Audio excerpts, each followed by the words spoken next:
The lawyer leaned in and whispered 5 words. Just 5. And Vincent's face, that smug, self-satisfied face I'd stared at across the breakfast table for 15 years, went completely white. 5 seconds earlier he'd been relaxed, almost bored.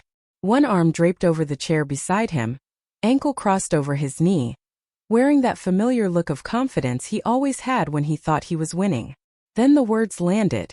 His smile didn't fade. It froze, like his face had forgotten how to move. His jaw tightened so hard I could see the muscle jump beneath his skin. His fingers curled against the table, knuckles whitening, nails pressing into the polished wood as if he needed something solid to hold on to.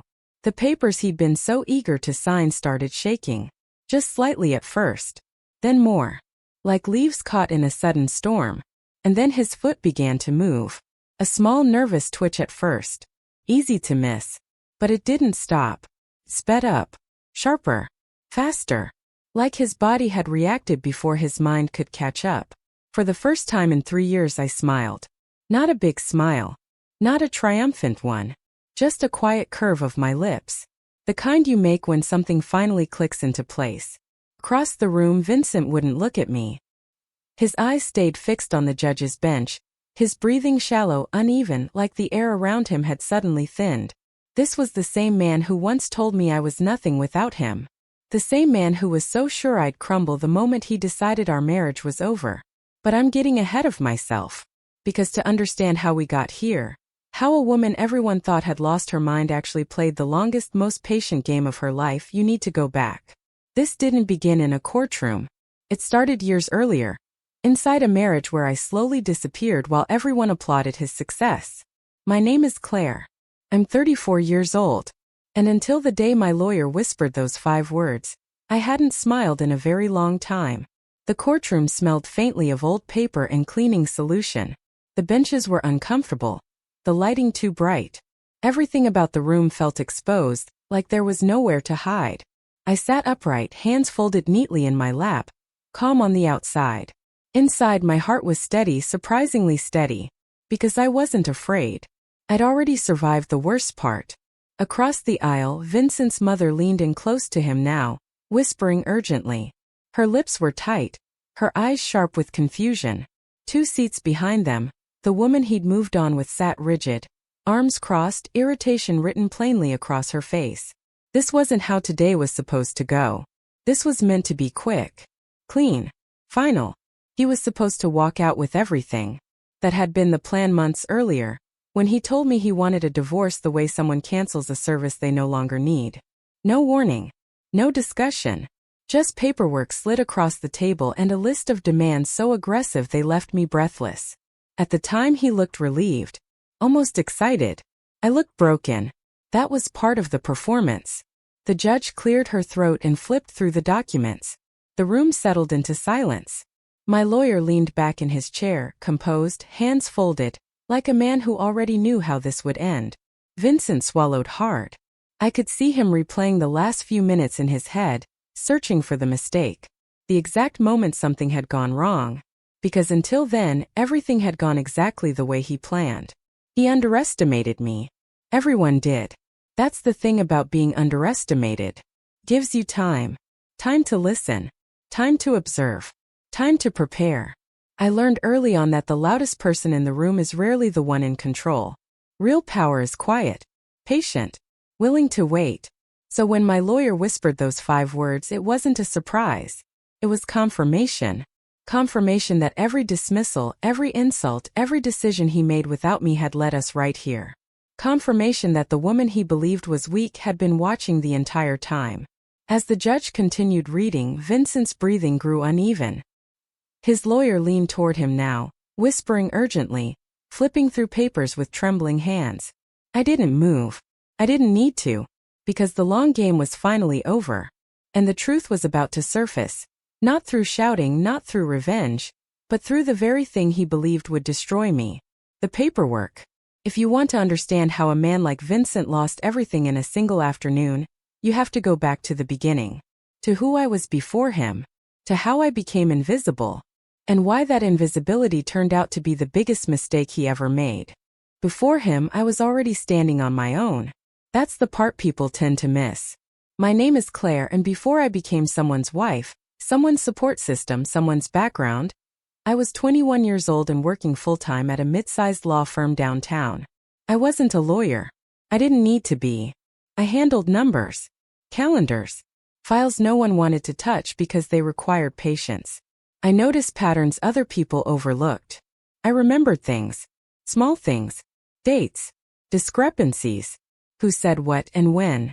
The senior partners trusted me long before they knew my name. I paid my own rent. I budgeted carefully. I didn't shop impulsively. I liked knowing exactly where my money was going. My grandmother used to say, "If you don't know where your money is, someone else will decide for you." She raised me after my mother passed. She didn't have much, but she had rules. Always read what you sign.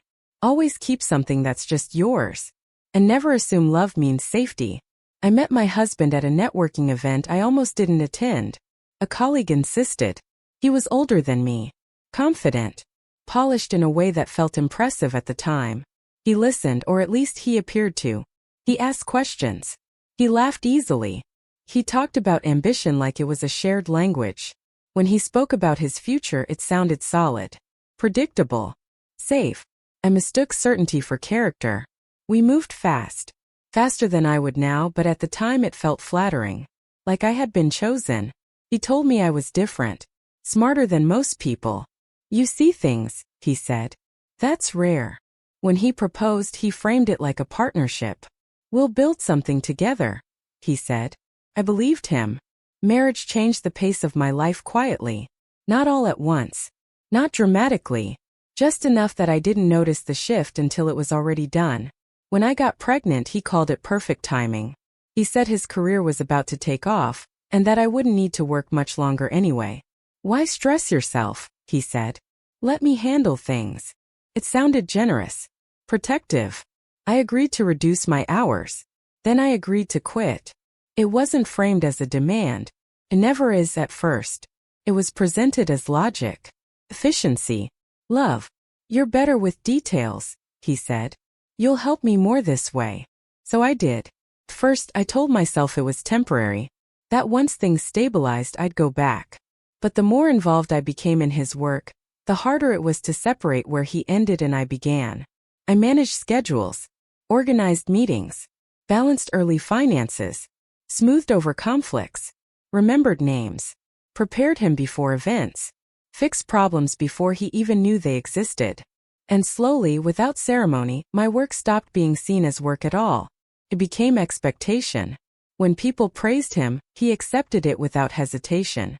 When things went wrong, he came home irritated, critical, restless. I absorbed it quietly. After our son was born, the imbalance deepened. I became the stable one, the constant, the background hum that made everything else function. And then one evening, while we were getting ready for a dinner with investors, I overheard him on the phone. "She handles the details," he said casually. "I don't need to worry about that stuff. No name, no acknowledgement, just function." That was the first time I felt something close to disappearing. Not dramatically, not painfully, just quietly. I looked at myself in the mirror that night, holding our infant on one hip, checklist running through my mind, and realized something unsettling. My life had become infrastructure. Necessary, invisible, replaceable. When his business finally took off, when the money started coming in, when people treated him like someone important, I didn't rise with him. I faded behind him. At events, people asked what he did. Rarely what I did. If they did, he answered for me. "She keeps things running," he'd say, smiling. And that was supposed to be enough. I told myself this was normal. That sacrifice was part of marriage. That support was love. But deep down, something was already shifting. I remembered my grandmother's voice, her warnings, the way she'd looked at me when she said, "Never assume love means safety." And somewhere in the quiet space between his growing confidence and my shrinking presence, I realized something else. When his dream finally took off, I became invisible. His business didn't explode overnight. It crept forward in stages, each one small enough to justify, each one framed as temporary. And every step pulled me further into a role I never officially accepted but fully carried. At first, I was just helping out. I organized receipts because he hated paperwork. I tracked expenses because I was better with numbers. I answered emails when he was busy, scheduled meetings when he forgot, followed up when people didn't respond. I told myself it made sense. We were married. This was teamwork.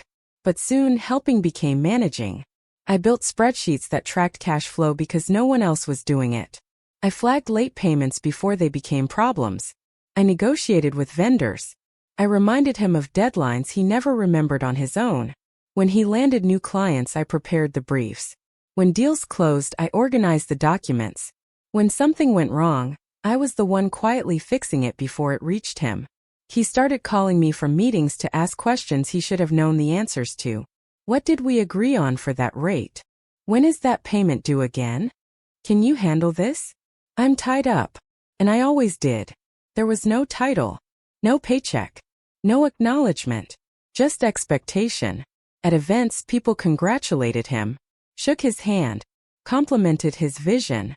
I stood beside him holding our son or balancing a plate, smiling politely while conversations moved right past me. If someone did ask what I did, he answered before I could. She helps me out, he'd say. She's great with details. It sounded harmless, complimentary even. But the word help erased everything. Helping implies choice, volunteering, spare time. What I was doing was running the infrastructure of his life. At home, his tone shifted slowly. Not cruel, not loud, just entitled. He expected things to work, expected problems to be handled, expected calm, expected me to absorb stress so he didn't have to. If I made a mistake, missed something small, it was treated like a personal failure. You're usually better than this, he'd say, disappointed rather than angry. I need you focused, he'd add, as if my focus belonged to him. And if I pushed back even gently, he reminded me of the arrangement. I'm doing this for our family. You don't have to worry about money anymore. This is what we agreed on. Except we never actually did. There was never a conversation where I consented to being erased.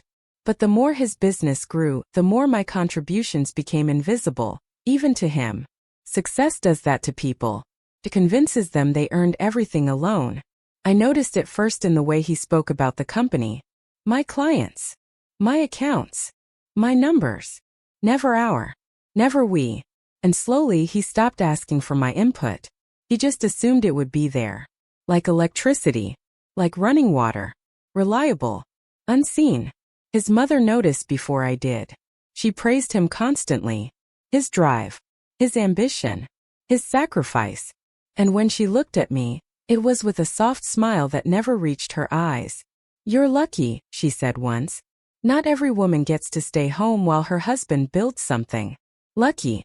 I smiled back and said nothing. The truth was I worked more hours than I ever had at the firm. The difference was no one saw it. And no one paid for it. I stopped explaining my role to friends because it felt embarrassing. Hard to define. Harder to defend. And somewhere along the way, I stopped asking myself if this was what I wanted. That was the most dangerous part. When you stop questioning your own disappearance, it becomes permanent. I didn't realize how much power I had given away until I noticed how little he thought I had. He began making decisions without telling me. Financial ones. Large ones. When I asked questions, he waved them off. Trust me, he said. I've got it under control. But I'd seen the books. I knew the margins. I knew how thin the stability really was. Still I stayed quiet. Not because I was weak, but because something in me had shifted. I stopped correcting him, stopped reminding him, stopped arguing. I started watching instead. I tracked everything silently, not out of suspicion at first but out of habit. Old instincts don't disappear. They wait. I noticed inconsistencies, expenses that didn't align, payments that covered old debts instead of growth. I didn't confront him. I didn't warn him. I just kept records. Because by then I understood something fundamental. People who underestimate you give away their advantage. And I was being underestimated completely. That's when I stopped trying to be seen and started making sure I could never be erased.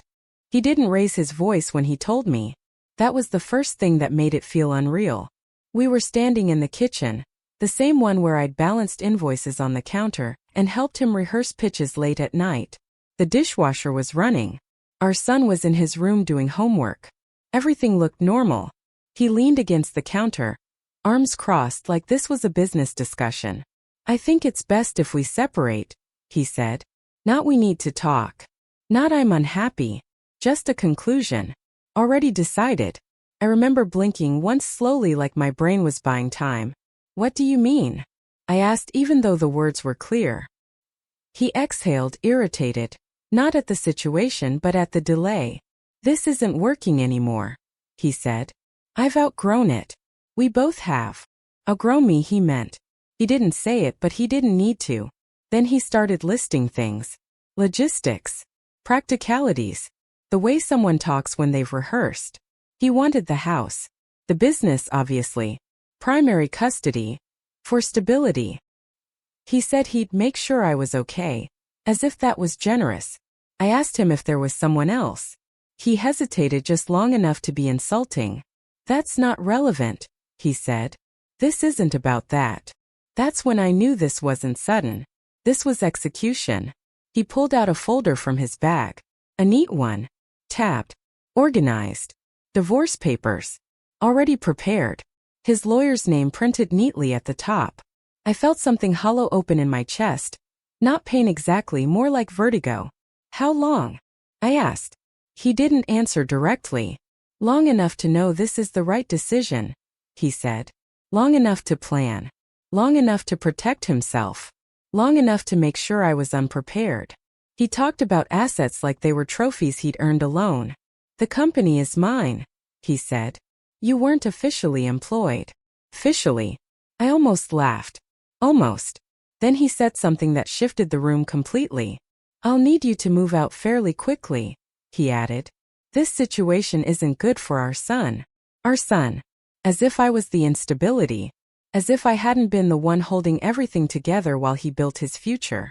When I tried to respond, my voice didn't cooperate. It stayed calm but distant, like it belonged to someone else. "What about him?" I asked. "What does he want?" "He's young," my husband said. "He'll adjust." Adjust. The way people adjust to loss. He spoke with confidence, not cruelty but certainty. The kind that comes from believing the system will back you. And it would have if I hadn't known what I knew. But in that moment, none of that mattered. All I could see was how easily he reduced our life to numbers and titles. How quickly I went from partner to obstacle. By the time his mother arrived later that evening, unannounced of course, the story had already been rewritten. She hugged him first. Asked if he was okay. Told him she was proud of how calmly he was handling things. Then she turned to me. Her sympathy was sharp-edged. "You must be so overwhelmed," she said. "This can't be easy for you." Not for us. For me. As if I was the weak variable. She suggested I take the guest room for now. Said space would help everyone think clearly. When I didn't move fast enough, she reminded me whose house it technically was. The credit card stopped working the next morning. Not all at once. Just enough to notice. When I asked him about it, he didn't deny it. "I'm simplifying things," he said. "We need to keep expenses under control." Under control. I packed in silence that afternoon. Not because I agreed, but because I was gathering information. He told me what I could take. Clothes. Personal items. Nothing related to the business.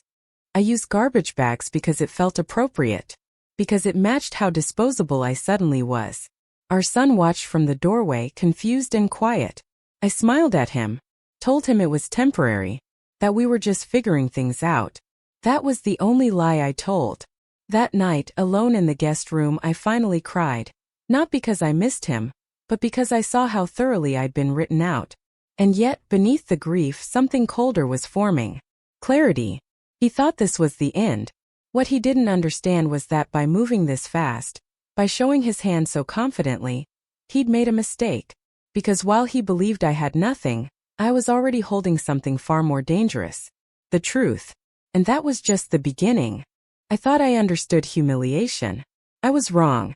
It escalates quietly, in ways that look reasonable to everyone except the person living inside it. The morning after I moved into the guest room, His mother took over the house like she was restoring order after a disaster. She opened windows, rearranged cushions, wiped down surfaces that were already clean. Every movement carried a message. This place is being corrected. She didn't raise her voice either. None of them did. That's how they made it look civilized. At breakfast, she spoke about me like I wasn't sitting there. "She's emotional right now," she said to my husband. "We should keep things simple for the child." The child. Not her grandson. Not your son. A variable to be managed. She suggested a timeline. 2 weeks. Maybe less if I was feeling cooperative. When I asked where she expected me to go, she smiled tightly. "You'll figure it out," she said. "You always do." Later that afternoon, she asked me to clear out a closet. Said she needed the space for documents. Business documents. As if the house itself was being reclaimed inch by inch. That evening, my husband came home later than usual. He didn't come alone.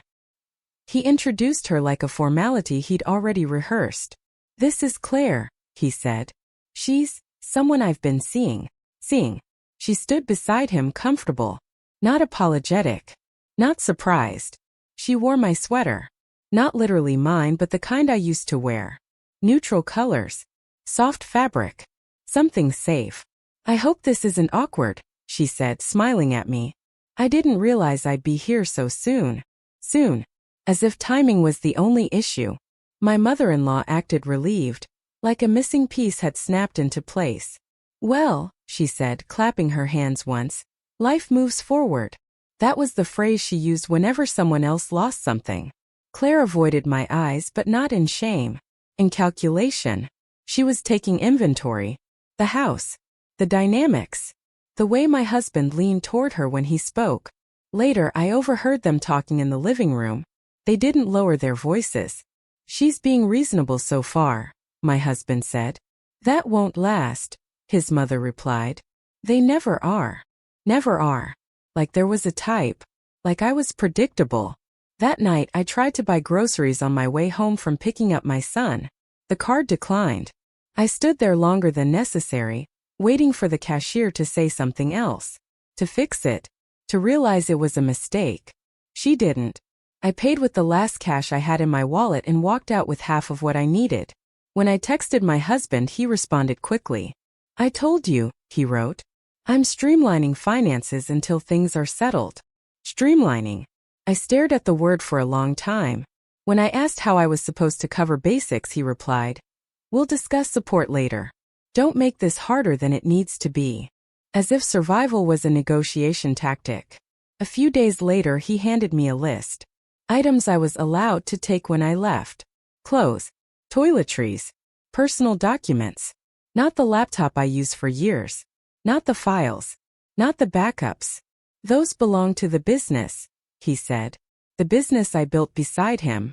The one he now spoke about like I'd never touched it. I packed again. This time faster. Garbage bags again. Not because I didn't care, but because caring slowed me down. Each item felt like proof I'd existed. Proof I was being erased deliberately. My son hovered nearby, quieter than usual. "Are you mad at Dad?" he asked. I knelt down so we were eye level. "No," I said. "Adults are just making decisions right now." That wasn't a lie. Just an incomplete truth. That night, my mother-in-law knocked on the guest room door. She sat on the edge of the bed without asking. "I think it's best if you don't complicate this," she said gently. "You don't want to damage your relationship with your child." There it was. The threat dressed as advice. I looked at her and nodded, slow and careful. "You're right," I said. "I don't." She seemed satisfied. Like she'd won something. What she didn't realize was that I wasn't agreeing. I was observing. Because somewhere between the canceled cards, the garbage bags, and the way they spoke around me instead of to me, something inside me went quiet. Not broken. Focused. I stopped reacting. Stopped explaining. Stopped trying to be understood. And in that silence I noticed patterns. Timelines that didn't add up. Statements that contradicted records. Confidence that didn't match reality. They thought I was retreating. What I was actually doing was preparing. I still believed I had one person who understood me. One person who would help me keep my footing. I was wrong. I went to her because she had always been the safe place. We met in college. Late nights, shared coffee, whispered complaints about partners and bosses and the future. She was the one who knew where I kept my spare key, the one who held my son when he was born, the one who had seen me before the marriage reshaped me into something quieter. When everything started unraveling, she was the first person I called. "I'm here," she said immediately. "Whatever you need." First it felt real. She brought takeout to the guest room, sat on the floor with me while I folded clothes into boxes. "Let me talk without interrupting." She nodded at the right moments, cursed my husband in soft, sympathetic bursts. "I never liked how he talked to you," she said once. "You deserve better than this." I believed her. That's the dangerous thing about betrayal. It rarely arrives alone. It hides inside comfort. She started asking questions. Small ones. Reasonable ones. "What did he say exactly about the money? Do you know where the accounts are? Did your lawyer mention timelines yet?" I thought she was helping me organize my thoughts. I answered casually, without detail. Or so I believed. Then small things started to shift. My husband referenced conversations I knew I hadn't had with him. He anticipated my moves before I made them. He dismissed concerns I hadn't voiced out loud. Once during a phone call he said, "You always exaggerate the control thing." I froze. I'd used that exact phrase with her 2 days earlier. Still, I didn't confront it. I wasn't ready to believe it. When you're already being dismantled, your mind resists adding another loss. The confirmation came quietly. We were sitting in her car, parked outside my temporary rental. She was scrolling through her phone while I talked about the paperwork I just received. She didn't realize her screen reflected in the window. A text preview lit up. From my husband. "Thanks. That helps. I'll adjust."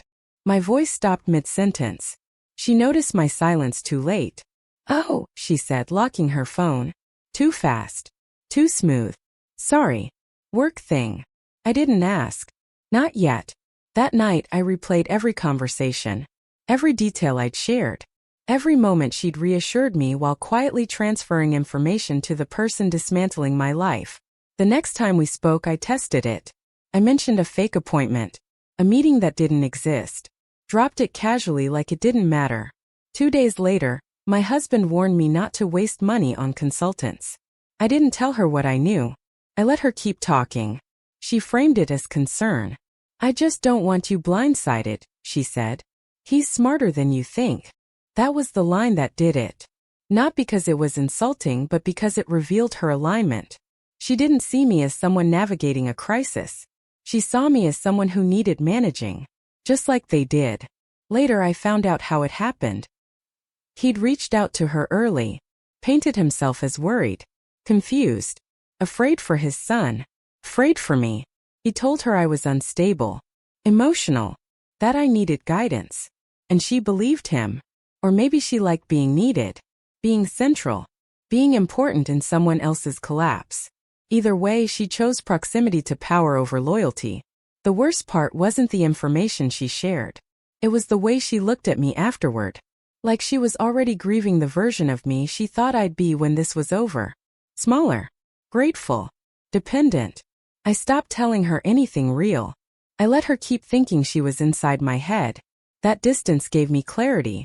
Because while adults were betraying me in calculated ways, something else was happening that hurt more than all of it combined.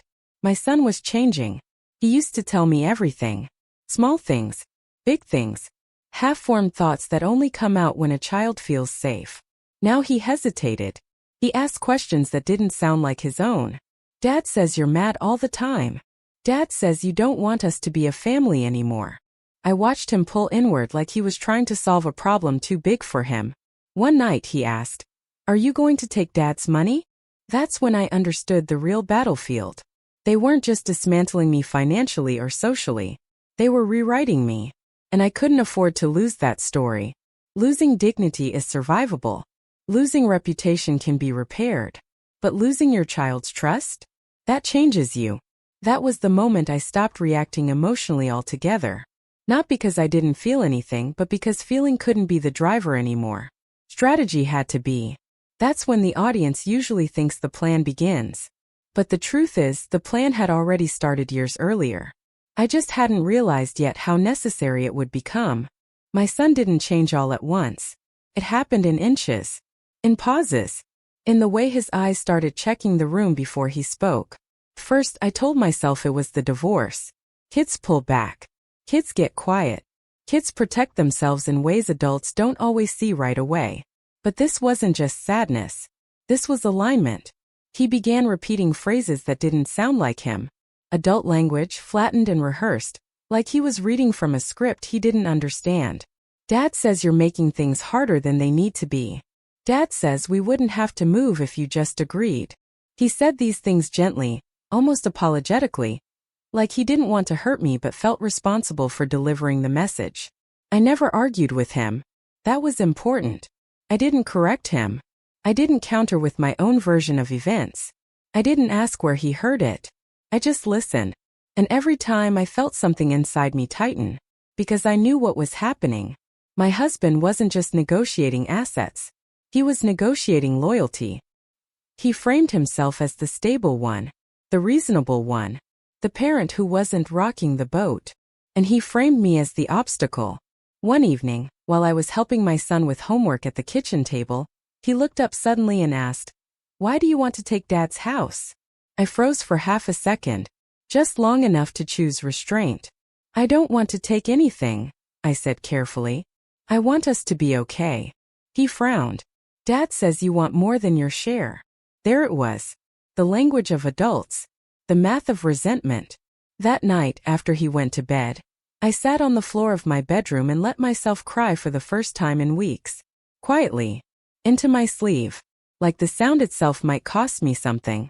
Because I could handle losing comfort. I could handle humiliation. I could even handle betrayal from grown people who should have known better. But this felt like a slow erasure. I realized then that I wasn't just fighting for stability or fairness. I was fighting for narrative. If I lost that, everything else would follow. From that point on, I became deliberate in ways I'd never been before. I documented everything. Every schedule change. Every missed pickup. Every comment my son repeated that didn't originate with him. I stayed calm. Almost unnervingly so. When my husband accused me of being cold, I didn't defend myself. When he baited me in front of our son, I redirected gently. "I think this is a grown-up conversation," I'd say. "Let's talk later." I made our home predictable. Meals at the same time. Homework at the same table. Mornings that didn't feel rushed or heavy. I stopped asking my son questions that put him in the middle. Instead, I said things like, "You don't have to carry messages for anyone." Or, "Both your parents love you. You don't need to choose." It took time. Weeks passed. Then months. And slowly, the tension in his shoulders eased. One night, he climbed into my bed without saying anything and curled against my side, the way he used to when he was smaller. He didn't cry. He didn't talk. He just breathed. That's when I knew the manipulation hadn't fully taken hold. Not yet. But the danger was real. Because my husband was escalating. He started threatening custody arrangements casually like they were jokes. "You don't want to make this ugly," he said once, smiling. "Judges don't like instability." He implied I was unstable often. Never directly. Always through suggestion. And I saw how easily that suggestion traveled. Through lawyers. Through friends. Through my own child. That was my breaking point.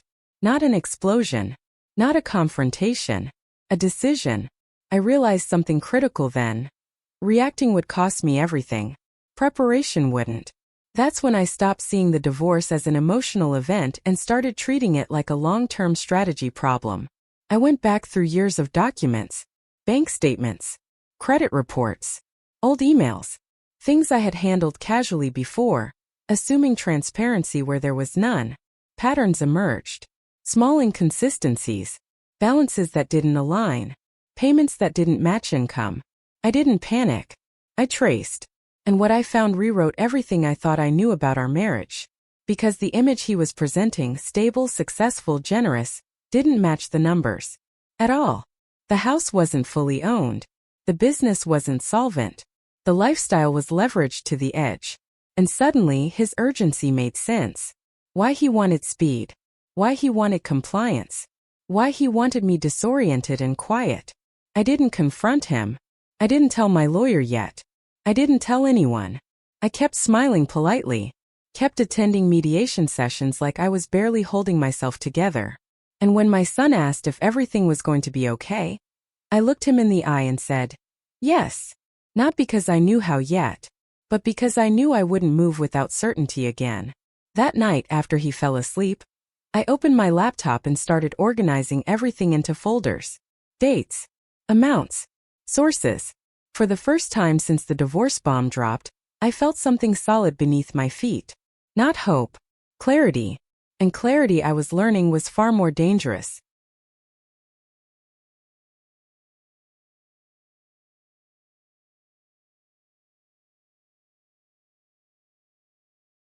It wasn't dramatic. No smoking gun. Just a number that repeated when it shouldn't have. I was reconciling accounts late one night, half watching the news, half moving figures across a spreadsheet the way I'd done 1,000 times before. He had asked me to double-check a vendor payment. Routine. Mindless. Except the balance didn't reset the way it always did. I refreshed the screen, checked the date range, ran it again. Still wrong. At the time I told myself it was a glitch. A delay. A system issue that would resolve itself by morning. But it stayed. That was the first time I followed the money instead of smoothing it over. First I was gentle about it. Curious, not suspicious. I pulled statements from the previous quarter. Then the one before that. I told myself I was being responsible, thorough, the way I'd always been. Patterns began to surface. Transfers between accounts that didn't line up with payroll cycles. Payments marked as business expenses that didn't correspond to any vendor I recognized. Credit cards I hadn't seen before. Paid down just enough each month to avoid attention. Still, I didn't accuse him. I didn't even mention it. I widened the lens. I requested a full credit report, mine and his. That's when the picture shifted from odd to alarming. There were loans I didn't know about. Lines of credit opened under the business name but personally guaranteed. Balances rolled forward quietly, month after month, masked by cash flow. The house wasn't as clean as I'd believed either. Equity pulled out in increments small enough to seem harmless, but frequent enough to matter. It wasn't collapse. It was erosion. The kind that only becomes visible when you stop assuming good faith. I sat at the kitchen table until nearly dawn, paperwork spread around me like evidence in a case I never wanted to build. And that's when I understood the truth. We weren't secure. We were performing security. The vacations, the dinners, the donations he loved to mention at parties, all of it was propped up by leverage and timing and the assumption that nothing would ever interrupt the illusion. Including me. Suddenly, his confidence made sense. Why he dismissed details. Why he grew irritated when I asked questions. Why he pushed so hard for appearances over planning. He wasn't arrogant. He was exposed. And the moment that exposure became real, the moment divorce became a possibility, everything accelerated. I understood then why he needed speed. Why he needed control. Why he needed me unbalanced and apologetic. Because if I stayed calm long enough to look closely, the story flipped. So I didn't confront him. That was the hardest part. Every instinct in me wanted to say something, to ask for explanations, to demand transparency. But I remembered something my grandmother once told me years before any of this. Never interrupt someone who believes they're winning, she said. They show you everything. So I prepared. Quietly. I started separating what I could, legally and invisibly. I rerouted my inheritance into a protected account. I adjusted retirement contributions in ways that couldn't be challenged later. I documented the timeline of every discovery, every irregularity, every discrepancy.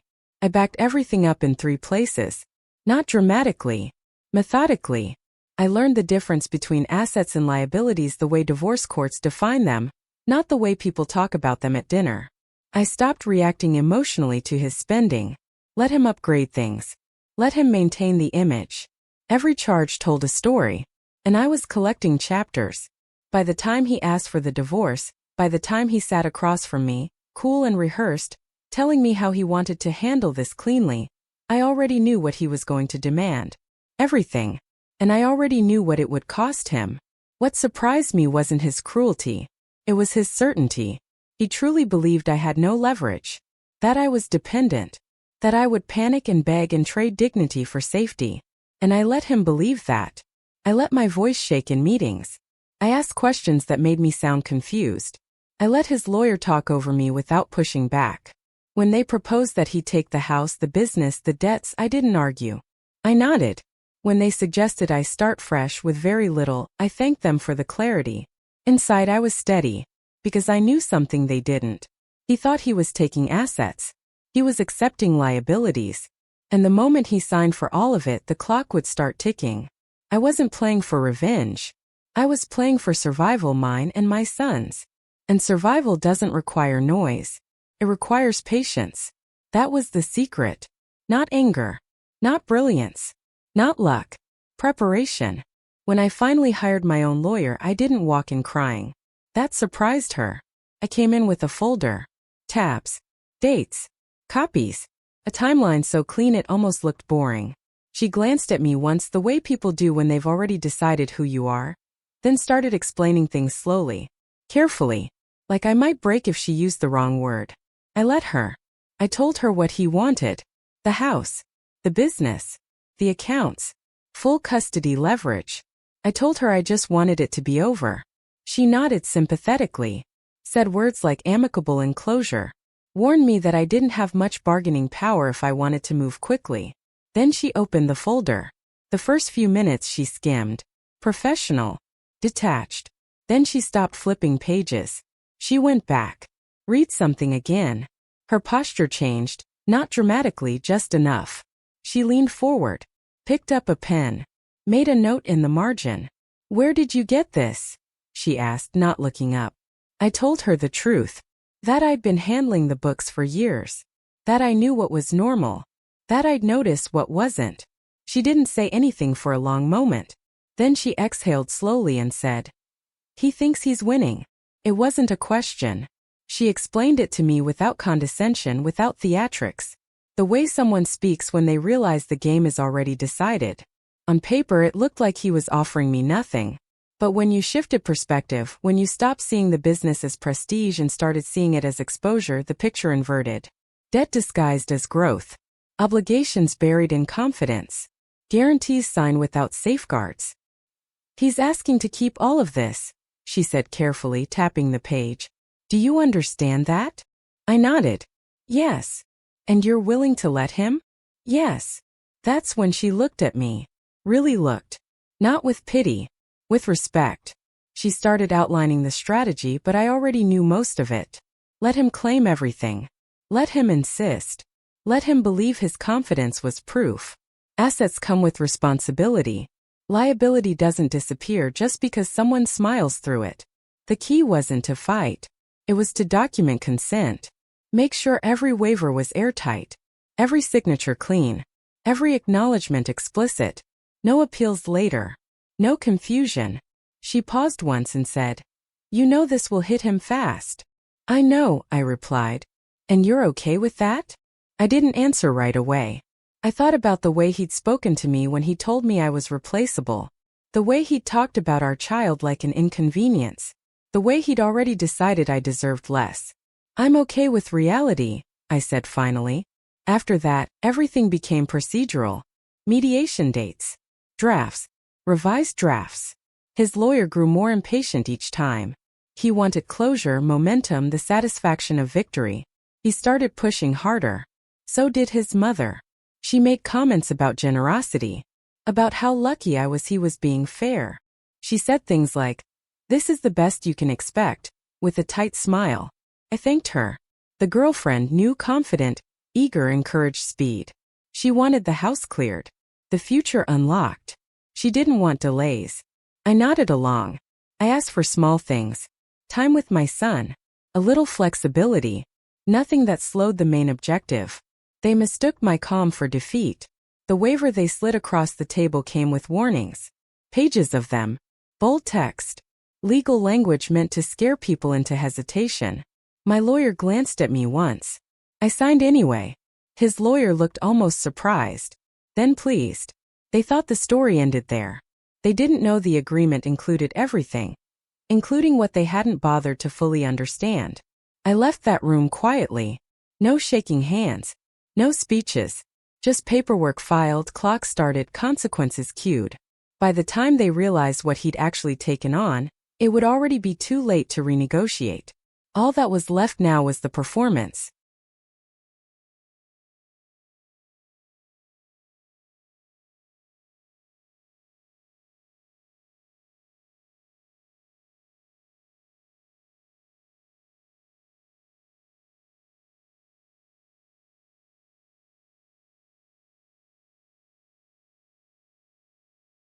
By the time mediation began, I knew exactly who they thought I was.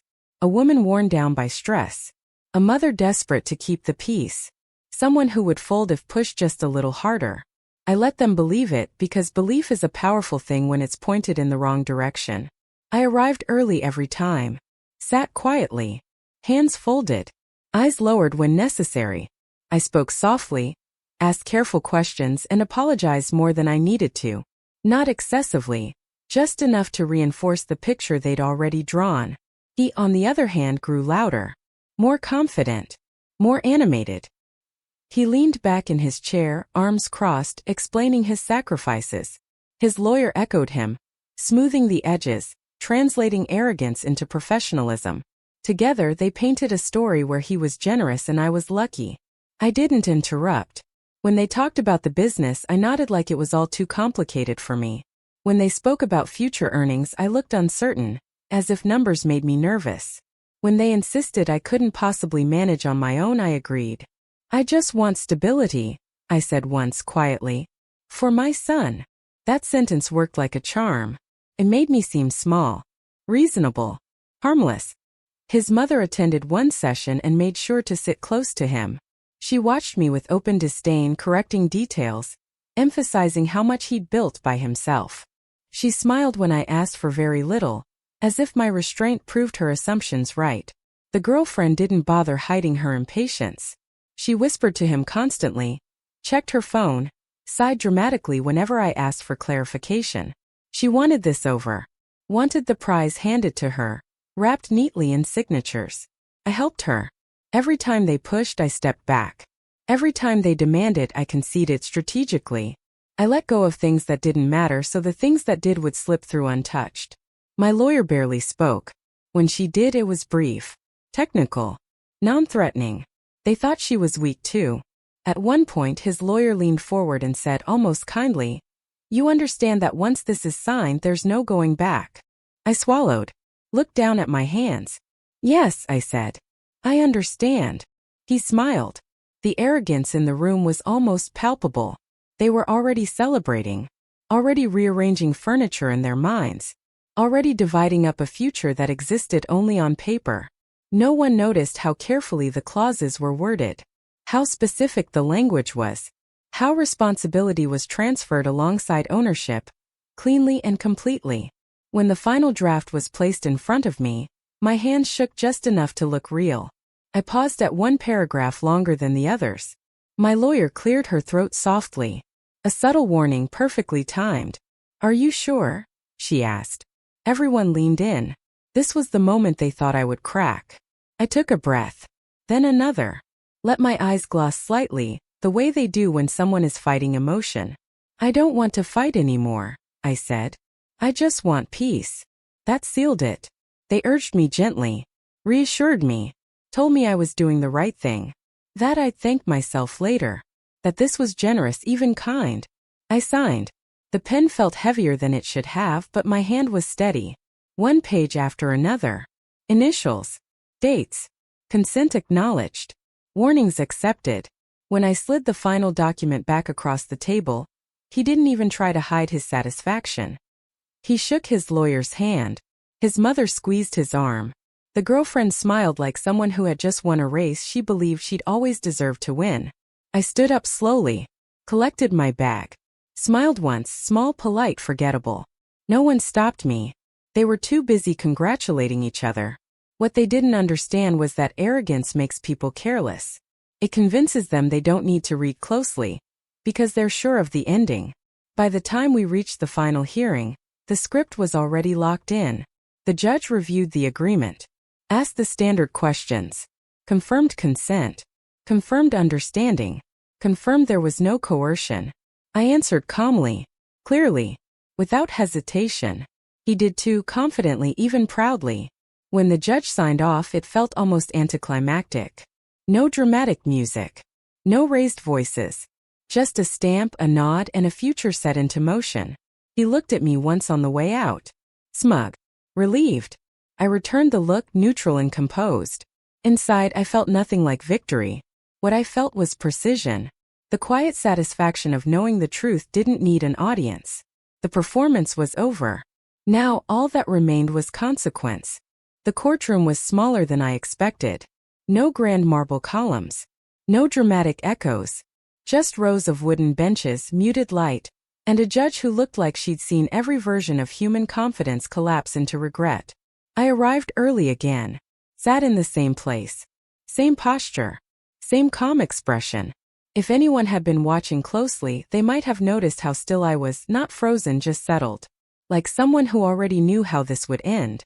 He arrived late. Not rushed, just relaxed. Laughing softly with his lawyer.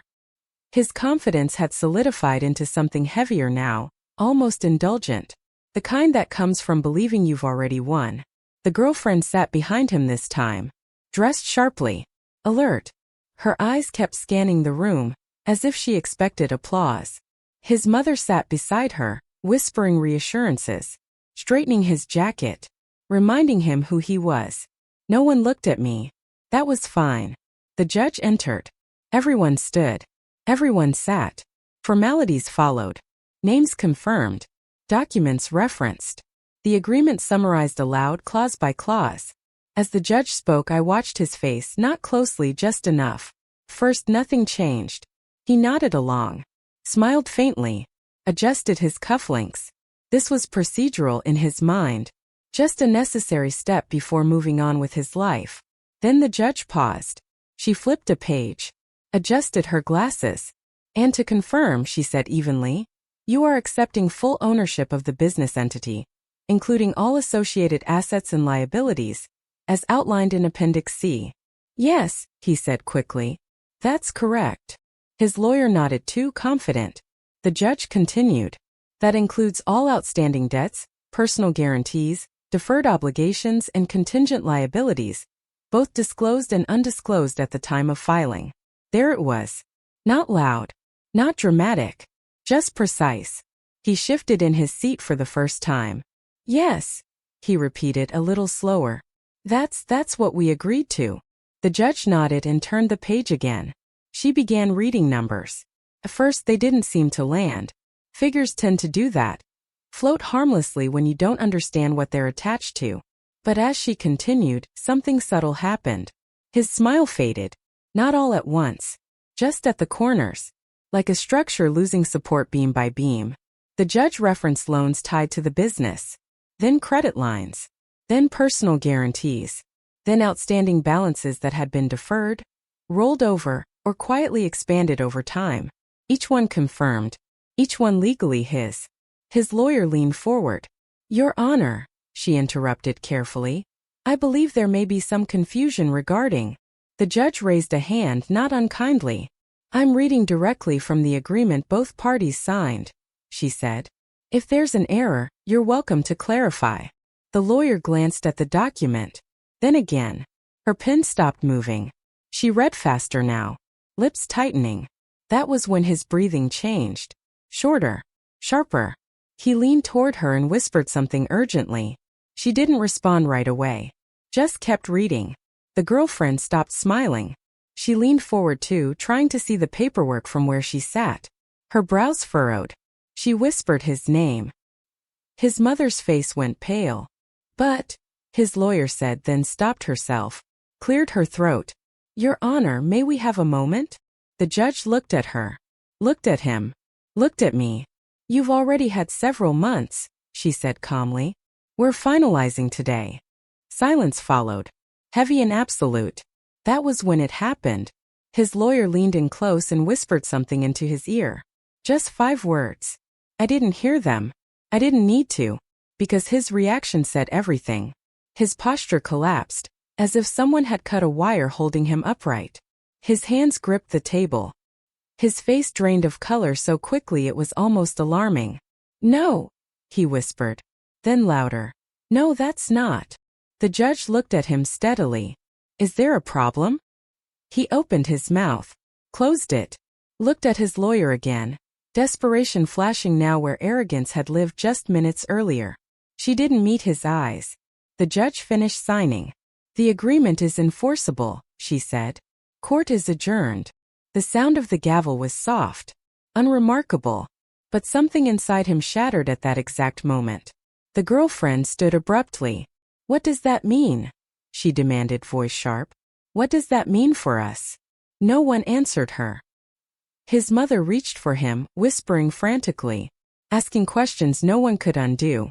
He stayed seated, staring. It was the first time in years I saw him without a script, without control, without an audience he could charm into believing his version of events.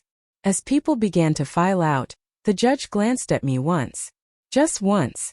There was no smile, no acknowledgement, just a quiet recognition that I'd understood something others hadn't. I stood, gathered my bag, smoothed my jacket. As I walked past him, he finally looked up. Our eyes met. For a brief second he searched my face, for guilt, for triumph, for something he could use to make sense of what had happened. I gave him nothing. Not revenge. Not satisfaction. Just calm. Because the truth was simple. I hadn't taken anything from him. I just stopped protecting him from himself. The consequences didn't arrive all at once. They came quietly, the way real damage usually does. Not with sirens, but with phone calls that stopped getting returned. At first, nothing seemed different. He left the courthouse ahead of me, shoulders stiff, jaw clenched, already dialing someone on his phone. The girlfriend followed, heels clicking too fast for confidence. His mother trailed behind them, whispering reassurances that sounded more like prayers. I went home. Not the old house, that wasn't mine anymore, but the small apartment I'd been renting under my sister's name for months. Neutral walls, second-hand furniture, a place chosen for silence, not status. I made tea, sat at the table, let the quiet settle. By the next morning, the first message came through. A mutual acquaintance. Casual tone. Poorly disguised concern. "Hey, just checking in. Heard things got complicated yesterday." Complicated was the word people used when they didn't want to say catastrophic. By noon, his business partner called me. I didn't answer. By evening, the girlfriend posted something vague online. A quote about loyalty. About standing by your man when the world turns against him. Comments flooded in with sympathy. 3 days later, the post was gone. The business began unraveling exactly the way I knew it would. Slowly, then all at once. Accounts frozen pending review. Vendors demanding payment. Lenders calling in obligations they'd been willing to overlook when cash flow looked strong on paper. It turns out confidence doesn't cover interest. He tried to refinance. No bank would touch him. Not with that debt. Not with that paper trail. He blamed everyone. The accountant. The market. His former lawyer. Me. He told anyone who would listen that I'd tricked him. That I'd hidden things. That I'd ruined his life out of spite. What he never said, what he couldn't say, was that he'd signed everything himself. The girlfriend left quietly. No announcement. No dramatic exit. One day her car just wasn't there anymore. A week later, I heard she'd moved back in with her parents. Told friends she'd misread the situation. Said she hadn't known things were that bad. She always said that. His mother called next. Not to apologize. To negotiate. She spoke like this was still a misunderstanding that could be smoothed over with the right tone. "You've made your point," she said. "There's no need to drag this out."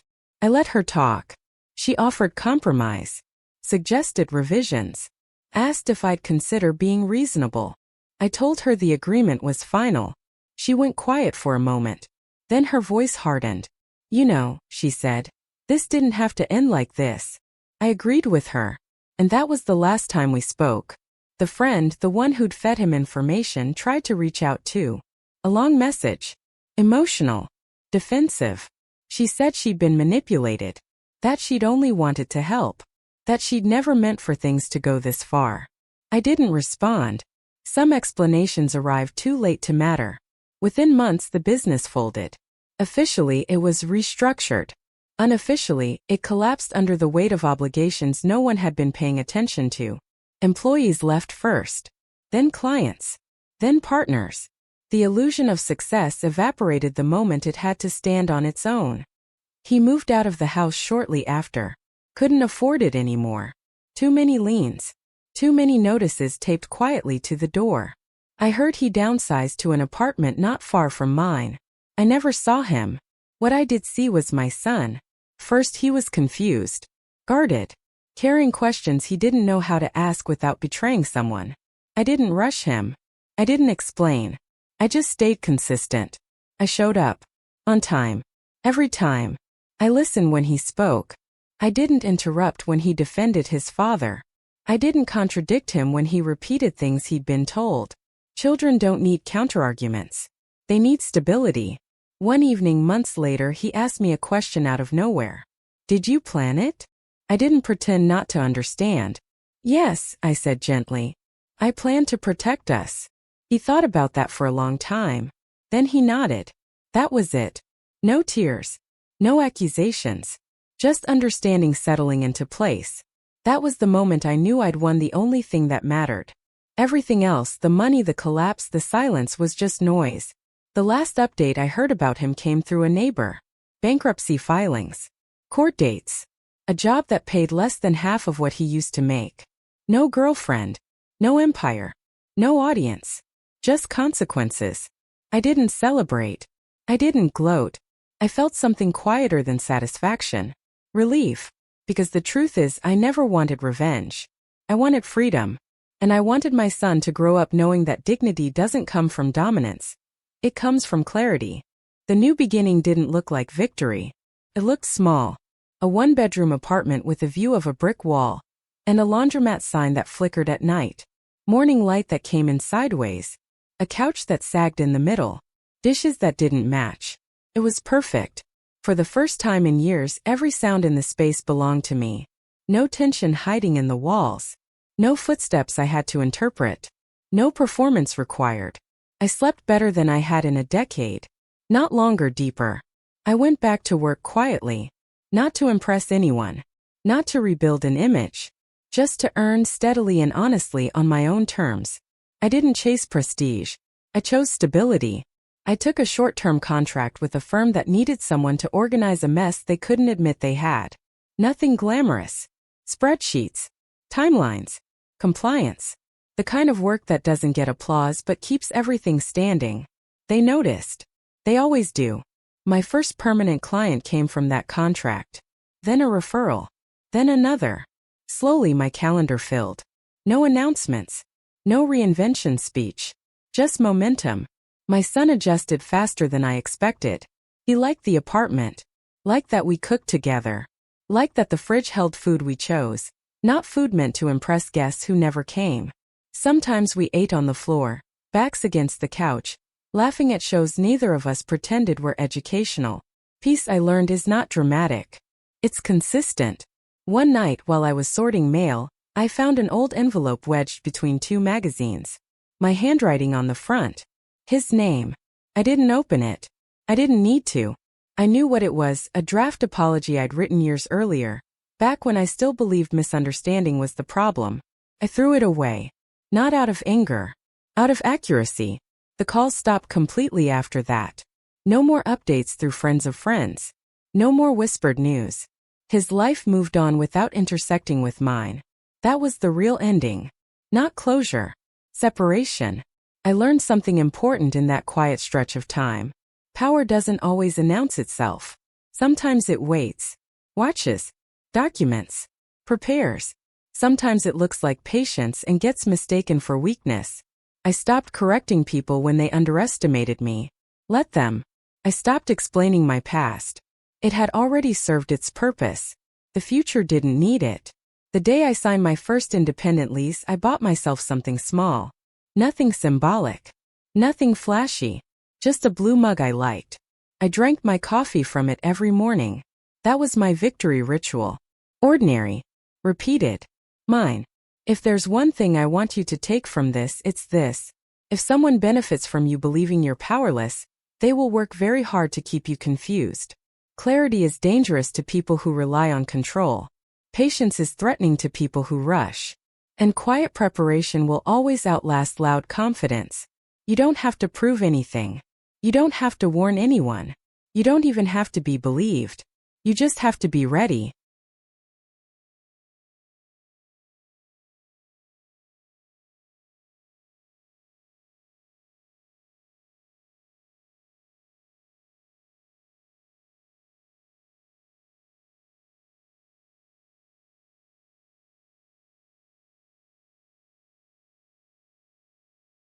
If you've stayed with me this long, thank you. Not just for listening to my story, but for recognizing it. Because stories like this don't sound dramatic when you're living them. They sound normal, rational, even justified. If you're the one benefiting from the imbalance. For a long time I thought strength meant enduring, holding things together, being reasonable. I thought patience meant waiting for someone else to finally see your worth. I was wrong. Real strength is knowing when to stop explaining yourself to people who profit from misunderstanding you. Real patience isn't passive, strategic. And self-worth doesn't arrive with applause. It shows up quietly the moment you stop negotiating your value. If you're watching this and you're in the middle of something similar, a relationship, a job, a family dynamic where you feel erased, managed, or underestimated, I want you to hear this clearly. You are not behind. You are not naive. And you are not weak for staying quiet. Sometimes silence is observation. Sometimes endurance is data collection. And sometimes the most powerful move is letting someone believe they've already won. Because when people are convinced you're harmless, they reveal everything. You don't need revenge to reclaim yourself. You don't need chaos to prove a point. And you don't need permission to prepare a better life. You just need time, clarity, and the courage to trust what you already know. If this story resonated with you, if you've ever been underestimated, controlled, or written out of your own narrative, you're not alone. There are more stories like this. Stories about quiet power, long games, and the moment everything finally shifts. If you want to hear them, stay with me. And remember, the people who dismiss you the fastest are often the ones who understand your potential the least. Thank you for listening.